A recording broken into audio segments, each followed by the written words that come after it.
ओम शांति। 5/11/2024 प्रातः मुरली प्रातः मुरली। मीठे बच्चे, ड्रामा की श्रेष्ठ नॉलेज तुम बच्चों के पास है। तुम जानते हो यह ड्रामा हूबहू रिपीट होता है। प्रश्न है, प्रवृत्ति वाले बाबा से कौन सा प्रश्न पूछते हैं? बाबा उन्हें क्या राय देते हैं? तरह कई बच्चे पूछते हैं, बाबा हम धंधा करें? बाबा कहते हैं, बच्चे धंधा भल करो लेकिन रॉयल धंधा करो। ब्राह्मण बच्चे छी धंधा शराब, सिगरेट, बीड़ी आदि का नहीं कर सकते क्योंकि इनसे और ही विकारों की खींच होती है। ओम शांति। रूहानी बाप रूहानी बच्चों को समझा रहे हैं। अब एक है रूहानी बाप की श्रीमत, दूसरी है रावण की आसुरी मत। आसुरी मत बाप की नहीं कहेंगे, रावण को बाप तो नहीं कहेंगे ना, वह है रावण की आसुरी मत।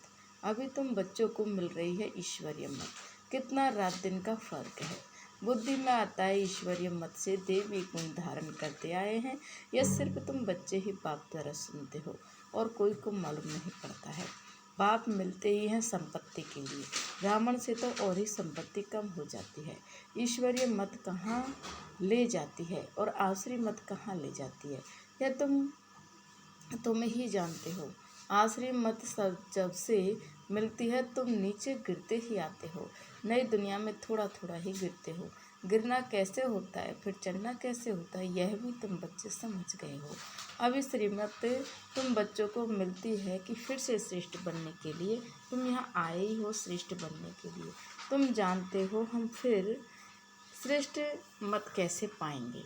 अनेक बार तुमने श्रेष्ठ मत से ऊंच पद पाया है कि पुनर्जन्म लेते लेते नीचे गिरते आए हो।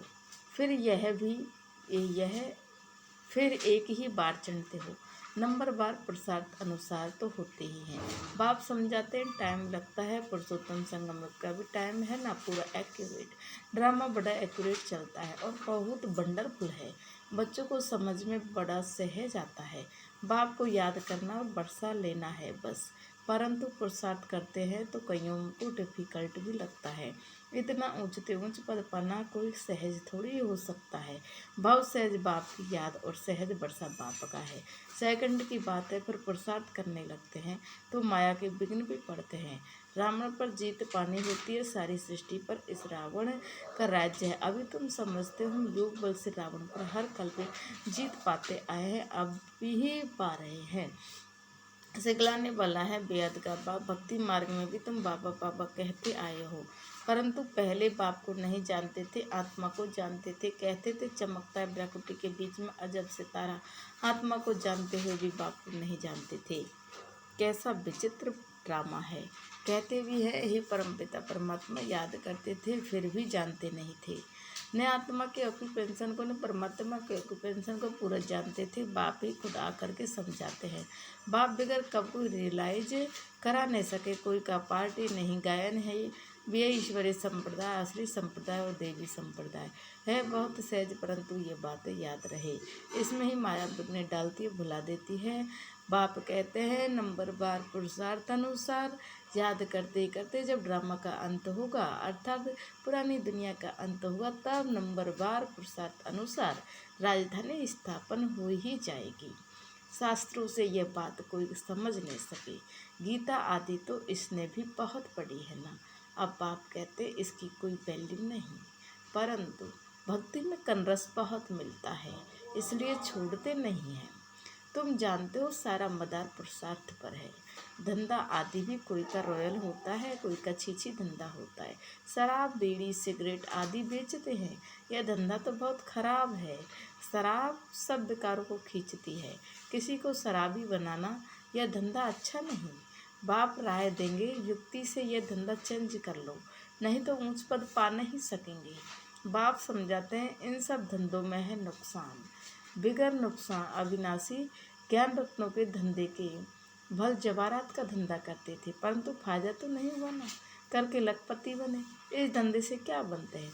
बाबा पत्रों में भी हमेशा लिखते हैं पद्मा पदम भाग्यशाली, सो भी 21 जन्मों के लिए बनते हैं। तुम भी समझते हो बाबा कहते हैं बिल्कुल ठीक है। हम सो यह देवी देवता थे, फिर चक्र लगाते लगाते नीचे आते हैं। सृष्टि के आदि मध्य अंत को भी जान गए हो। नॉलेज तो बाप द्वारा मिली है, परंतु फिर देवी गुण भी धारण करने हैं, अपनी जांच करनी है। हमारे में कोई आश्रित गुण तो नहीं है, यह बाबा भी जानते हैं। हमने अपना यह शरीर रूपी मकान किराए पर दिया है। यह मकान है ना, इसमें आत्मा रहती है। हमको बहुत फकुर रहता है, भगवान को हमने किराए पर मकान दिया है। ड्रामा प्लान अनुसार और कोई मकान उनको लेना ही नहीं है। कल्प कल्प यह मकान ही लेना पड़ता है। इनको तो खुशी होती है ना, परंतु फिर हंगामा भी कितना मचा। यह बाबा हंसी कुड़ी में कब बाबा को कहते हैं, बाबा आपका रथ बना तो हमको इतनी गाली खानी पड़ती है। बाप कहते हैं, सबसे जास्ती गाली मुझे मिली, अब तुम्हारी बारी है।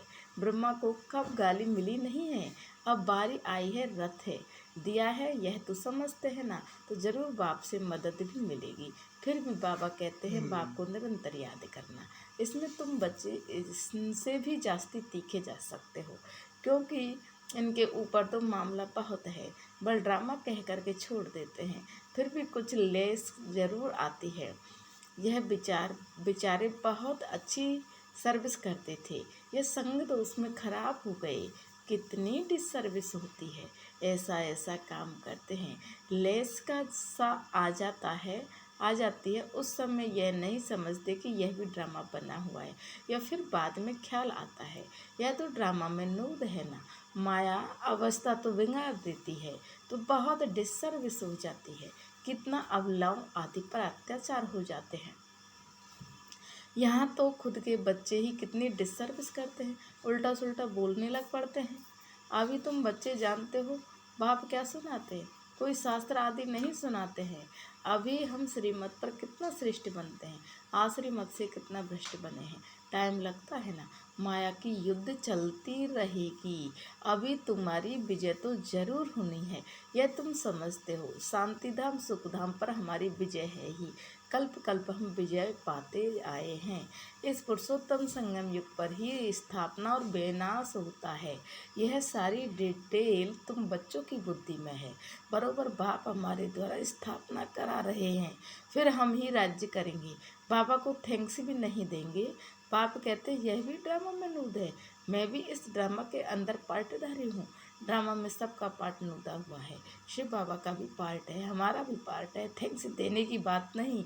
शिव बाबा कहते मैं तुमको श्रीमत दे रास्ता बताता हूँ, और कोई बता नहीं सके। जो भी आए बोलो सतो प्रधान, नई दुनिया स्वर्ग थी ना। इस पुरानी दुनिया को तमो प्रधान कहा जाता है। फिर सतो प्रधान बनने के लिए देवी गुण धारण करने हैं। पाप को याद करना है, मंत्र ही यह है, मन मना भव मद्दा जी भव। बस यह भी बताते हैं मैं सुप्रीम गुरु हूँ। तुम बच्चे अब याद की यात्रा से सारे सृष्टि को सदगति में पहुँचाते हो। जगत गुरु एक शिव बाबा है, जो तुमको भी श्रीमत देते हैं। तुम जानते हो हर 5000 वर्ष बाद हमको ये श्रीमत मिली है। चक्र फिरता रहता है, आज पुरानी दुनिया है, कल नई दुनिया होगी। इस चक्र को समझना भी बहुत सहज है, परंतु यह भी याद रहे जो कोई को समझा सके। यह भी भूल जाते हैं, कोई गिरते हैं तो फिर ज्ञान आदि खत्म हो जाता है। कला काया माया ले जाती है, सब कला रहित कर देती है। विकार में ऐसे फंस जाते हैं, बात मत पूछो। अभी तुमको सारा चक्र याद है। तुम जन्म जन्मांतर वैश्यालय में रहे हो, हजारों पाप करते आए हो। सबके आगे कहते हो जन्म जन्म के हम पापी हैं, हम ही पहले पुण्य आत्मा थे, फिर पाप आत्मा बने और फिर पुण्य आत्मा बनते हैं। यह तुम बच्चों को नॉलेज मिल रही है, फिर तुम औरों को दे आप समान बनाते हो। ग्रस्त व्यवहार में रहने से फर्क तो रहता है ना, वह इतना नहीं समझा सकते जितना तुम, परंतु सब तो नहीं छोड़ सकते हैं। बाप खुद कहते हैं ग्रस्त व्यवहार में रहते कमल फूल समान बनना है। सब छोड़कर आवे तो इतने सब बैठेंगे कहाँ। बाप नॉलेजफुल है, वह कुछ भी शास्त्र आदि पढ़ते नहीं। यह शास्त्र आदि पढ़ा था मेरे लिए, तो कहते हैं गॉड फादर इज नॉलेजफुल। मनुष्य यह भी जानते नहीं है कि बाप में क्या नॉलेज है। अभी तुमको सारी सृष्टि के आदि मध्य अंत की नॉलेज है। तुम जानते हो यह भक्ति मार्ग के शास्त्र भी अनादि हैं। भक्ति मार्ग में यह शास्त्र भी जरूर निकलते हैं। कहते हैं पहाड़ टूट गया फिर बनेगा कैसे, परंतु यह तो ड्रामा है ना। शास्त्र आदि यह सब खत्म हो जाते हैं, फिर अपने समय पर ही बनते हैं। हम पहले पहले शिव की पूजा करते हैं, यह भी शास्त्रों में होगा ना। शिव की भक्ति कैसे की जाती है, कितने श्लोक आदि गाते हैं। तुम सिर्फ याद करते हो। शिव बाबा ज्ञान का सागर है, वह अभी हमको ज्ञान दे रहे हैं। बाप ने तुमको समझाया है ये सृष्टि का चक्र कैसे फिरता है। शास्त्रों में इतना लंबा चौड़ा गपोड़ा लगा दिया है जो कब स्मृति में आ भी न सके। तो बच्चों को अंदर में कितनी खुशी होनी चाहिए। बेहद का बाप हमको पढ़ाते हैं, गया भी जाता है। Student life is the best. भगवान उवाच, मैं तुमको ये राजाओं का राजा बनाता हूँ, और कोई शास्त्रों में ये बातें हैं नहीं। ऊंच से ऊंच प्राप्ति है ही यह है। वास्तव में गुरु तो एक ही है जो सर्व की सदगति करते हैं। बल स्थापना करने वाले को भी गुरु कह सकते हैं, परंतु गुरु वह जो सदगति दे। यह तो अपने पिछाड़ी सबको पाठ में ले आते हैं, वापस ले जाने के लिए रास्ता तो बताते नहीं। बारात तो शिव की ही गाई हुई है और कोई गुरु की नहीं। मनुष्यों ने फिर शिव और शंकर को मिला दिया है। कहाँ वह सूक्ष्म वतनवासी, कहाँ वह मूल वतनवासी। दोनों एक हो कैसे सकते हैं। यह भक्ति मार्ग में लिख दिया है। ब्रह्मा विष्णु शंकर 3 बच्चे ठहरे ना। ब्रह्मा पर भी तुम समझा सकते हो, इनको एडॉप्ट किया है, तो यह शिव बाबा का बच्चा ठहराना। ऊंचते ऊंचे है बाप, बाकी यह है उनकी रचना। कितनी यह समझने की बातें हैं। अच्छा मीठे मीठे शिकला दे बच्चों, प्रति माता पिता बाप दादे का याद प्यार और गुड मॉर्निंग। रूहानी बाप के रूहानी बच्चों को नमस्ते। रूहानी हम बच्चों की रूहानी माता पिता बाप दादा को याद प्यार गुड मॉर्निंग, नमस्ते नमस्ते। मीठे प्यारे बाप दादा को नमस्ते। आज की मीठी मुरली के लिए मीठे प्यारे बाप दादा को कोटि कोटि धन्यवाद। शिव बाबा धरना के लिए मुख्य है। अविनाशी ज्ञान रत्नों का धंधा कर 21 जन्मों के लिए पद्मा पद्म भाग्यशाली बनना है। अपनी जांच करनी है, हमारे में कोई आसुरी गुण तो नहीं है। हम ऐसा कोई धंधा तो नहीं करते जिससे विकारों की उत्पत्ति हो। याद की यात्रा में रहे सारी सृष्टि को सदगति में पहुंचाना है। एक सतगुरु बाप की श्रीमत पर चल आप समान बनाने की सेवा करनी है। ध्यान रहे माया कभी कला रहित न बना दे। आज का वरदान है, बुराई में भी अच्छाई का अनुभव करने वाले निश्चय बुद्धि बेफिक्र बादशाह भव। सदा यह स्लोगन याद रहे कि जो हुआ हुआ, अच्छा है और अच्छा ही होना है। बुराई को बुराई के रूप में न देखें, लेकिन बुराई में भी अच्छाई का अनुभव करें। बुराई से भी अपना पाठ पढ़ लें। कोई भी बात आए तो क्या होगा, यह संकल्प न आए, लेकिन फौरन आए कि अच्छा होगा। बीत गया अच्छा हुआ। जहाँ अच्छा है वहाँ सदा बेफिक्र बादशाह है। निश्चय बुद्धि का अर्थ ही है बेफिक्र बादशाह है। स्लोगन है, जो स्वयं को व दूसरों को रिगार्ड देते हैं उनका रिगार्ड सदा ठीक रहता है। जो स्वयं को व दूसरे को रिगार्ड देते हैं उनका रिगार्ड सदा ठीक रहता है। अच्छा, ओम शांति। प्यारे शिव बाबा, ओम शांति।